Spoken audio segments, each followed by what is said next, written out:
ولا تكونوا كالذين تفرقوا واختلفوا من بعد ما جاءهم البينات وأولئك لهم عذاب عظيم.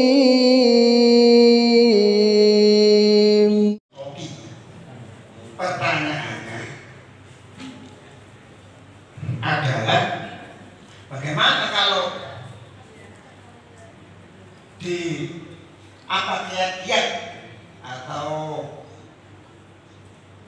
kiat-kiat kita supaya terutama di sanak famili kita, saudara-saudara kita, pengurus-pengurus kita, bahkan kalau di daerah Lamongan itu 9 daerah kiai daerah itu masih menyelisih sunnah rasul, masih banyak yang menyelisih sunnah rasul. Saya pernah mengajar di Babat, kiai daerahnya bilang kalau punya anak kecil-kecil tolong minta surat di B ke Kediri.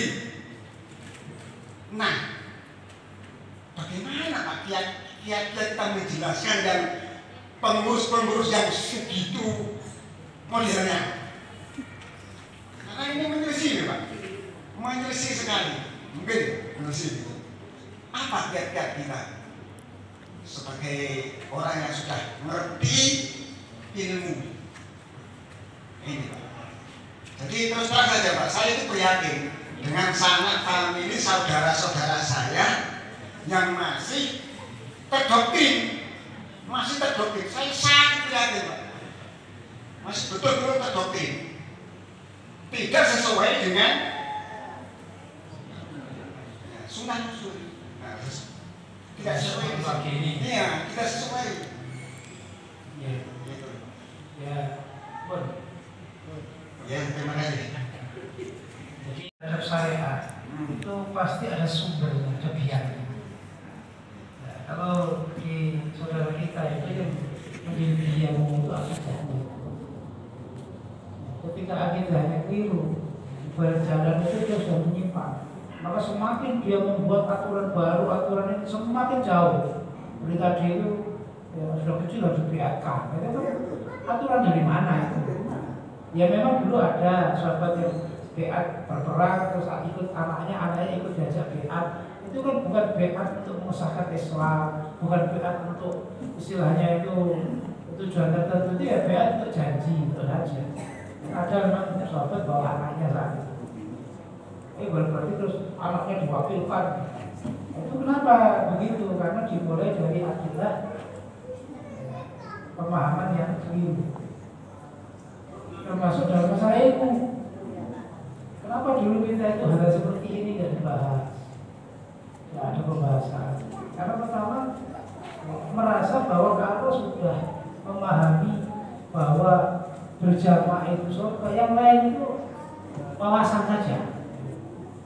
Yang lain nggak perlu dipahami. Yang penting ini, yang penting paham jamaah.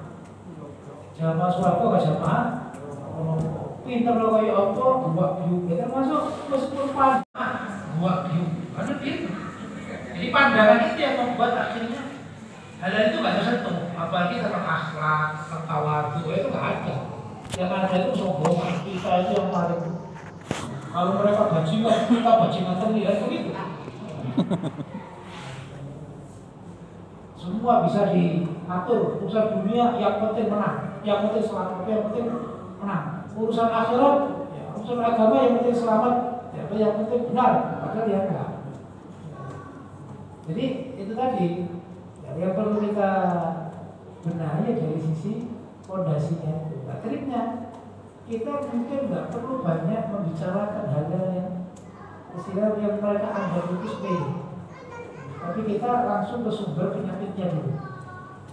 Ketika mereka saudara kita sudah mau istilahnya tidak mengkafirkan orang, itu lebih mudah nantinya. Ya, lebih mudah. Dan itu nggak bisa dengan sekali dua kali. Itu harus, karena kalau mereka sudah membatasi juga berinteraksi dengan kita, itu repot. Salah satunya ya kalau saya sendiri, karena nggak mungkin ya bertemu, berkumpul lagi, ya kita lewatnya lewat media. Nggak boleh ke pondoknya, nggak boleh ke rumahnya, saya masuk di HP-nya. Saya masuk di HP-nya. Dia nggak mau buka, mungkin anaknya buka, atau istrinya yang buka.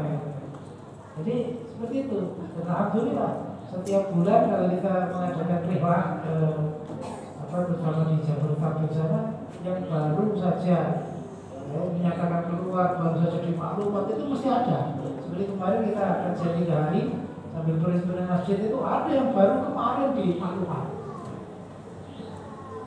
Di maklumat. Seperti itu. Artinya ya, itu kiatnya kita nggak menyentuh hal-hal yang mereka anggap remeh seperti kalau kita luar biasa istilahnya kita menemukan sesuatu ya dengan memahami dalil-dalil. Bagi mereka itu bukan sesuatu gitu. Ya, itu karangan semua. Itu nggak makul, kan begitu kan? Itu nggak makul.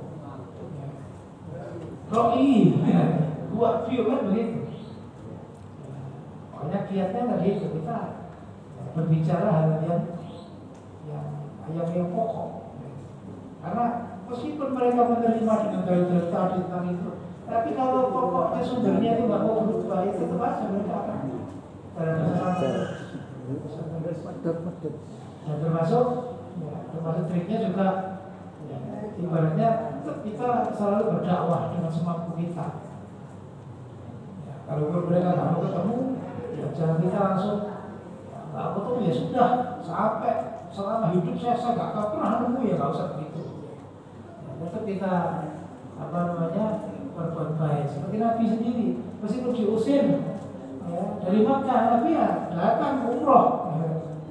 Karena itu ibadah dan itu juga sebagai amar ma'ruf nyatanya ya 8 tahun orang Mekah. ولا تكونوا كالذين تفرقوا واختلفوا من بعد ما جاءهم البينات